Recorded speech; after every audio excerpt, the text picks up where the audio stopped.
رسول اللہ صلی اللہ علیہ وآلہ وسلم نے کہا جان لو اس میں کچھ شک نہیں دجال ہوگا، اس کی لمبائی 40 گز ہوگی پہلے گز سے، اس کے نیچے ہوگی بوجھ اٹھا کر چلنے والی چاند جیسی سواری، جیسے چاند زمین کے گرد گھومتا ہے اسی طرح دجال کا گدھا یعنی بوجھ اٹھا کر چلنے والی سواری بھی زمین کے گرد فضا میں سفر کرے گی۔ لمبے ہوں گے اس کے سب کان، اس کے کانوں سے 30 گز، اس کے گدھے کے ایک کھر سے دوسرے کھر کے درمیان جو فاصلہ ہوگا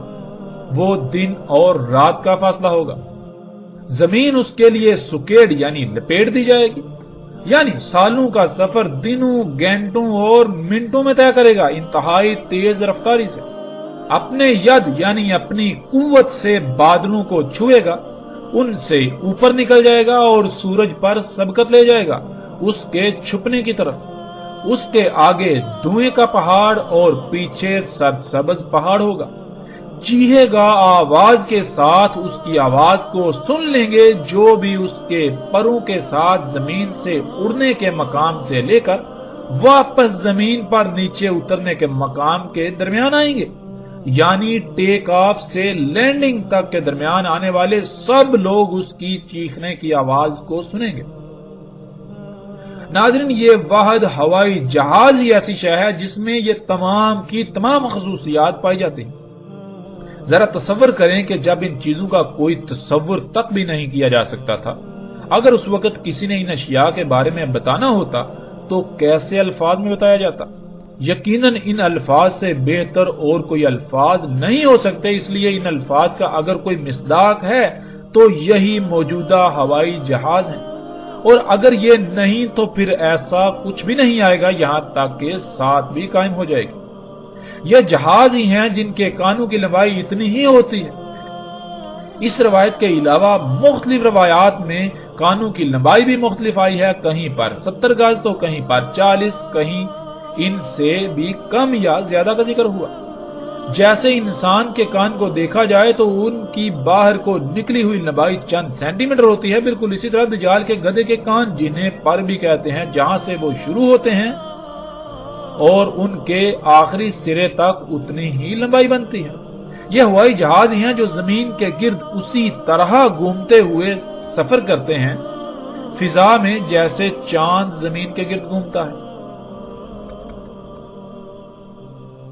یہ ہوائی جہاز ہی ہے کہ جب سفر کرتا ہے تو اتنی تیز رفتاری سے سفر کرتا ہے کہ گویا اس کے لیے زمین سکیڑ دی گئی، اور اس کے علاوہ بھی جتنے بھی دجال کے سواری کے ذرائع ہیں ان سب کے لیے زمین سکیڑ دی جاتی ہے، زمین سکڑ جاتی ہے، یعنی ان کی رفتار اتنی تیز ہوتی ہے کہ بہت کم وقت میں بہت زیادہ فاصلہ طے کر لیتے ہیں۔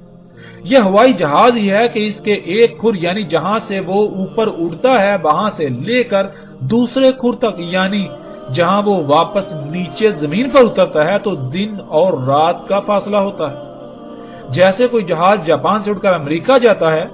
تو اس کے ایک کھر سے دوسرے کھر کے درمیان دن اور رات کا فاصلہ ہوتا ہے۔ اسی طرح درجنوں روٹس ایسے ہیں کہ جب دجال کا گدھا قدم اٹھاتا ہے تو وہ واپس زمین پر قدم تب رکھتا ہے کہ درمیان میں دن رات گزر جاتا ہے۔ ناظرین، یہی جہاز ہی ہے جو اپنی قوت کے ساتھ نہ صرف بادلوں کو چھوتا ہے بلکہ ان سے اوپر نکل جاتا ہے۔ ناظرین، یہ جہاز ہی ہے جب یہ اڑتا ہے تو اس کے سامنے غیر معمولی مقدار میں دخان یعنی طرح طرح کی گیسیں ہوتی ہیں، اس کے پیچھے سرسبز پہاڑ ہوتے ہیں، یعنی زمین کے جو سرسبز پہاڑ ہیں وہ اس کے پیچھے ہوتے ہیں اور بادلوں کے پہاڑ اس کے آگے ہوتے ہیں۔ اور آج موجودہ دور میں بہت بڑی مقدار میں فیکٹریوں اور گاڑیوں وغیرہ سے خارج ہونے والے طرح طرح کے زہریلی دھوئیں سے آسمان یعنی فضا بھر چکی ہے۔ یوں سامنے نہ صرف بادلوں کا پہاڑ جو بالکل دھوئیں کی طرح نظر آتا ہے وہ ہوتا ہے، بلکہ سامنے حقیقی دھوئیں کا پہاڑ ہوتا ہے، یعنی غیر معمولی مقدار میں دخان ہوتا ہے، طرح طرح کی زہریلی گیسیں ہوتی ہیں یا طرح طرح کی مختلف گیسیں ہوتی ہیں، غیر معمولی مقدار میں دعا۔ ناظرین، یہ جہاز ہی ہے جو مسلسل زوردار اور گرجدار آواز میں چیختا ہے، اور اس کے اڑنے کے مقام سے لے کر واپس نیچے اترنے تک کے درمیان سب لوگ اس کی گرجدار آواز کو سن لیتے ہیں، اور سکرین پر نظر آنے والی تصاویر میں آپ ایک ایک منظر کو اپنی آنکھوں سے دیکھ سکتے ہیں۔ رسول اللہ صلی اللہ علیہ وآلہ وسلم نے کہا، سمندر میں تیرے گا تو سمندر اس کے ٹخنوں تک ہوگا۔ ناظرین، یہ مناظر بھی آپ اپنی آنکھوں سے دیکھ سکتے ہیں۔ یہ دجال کا حمار جو بڑے بڑے سمندری جہاز ہیں، بحری جہاز،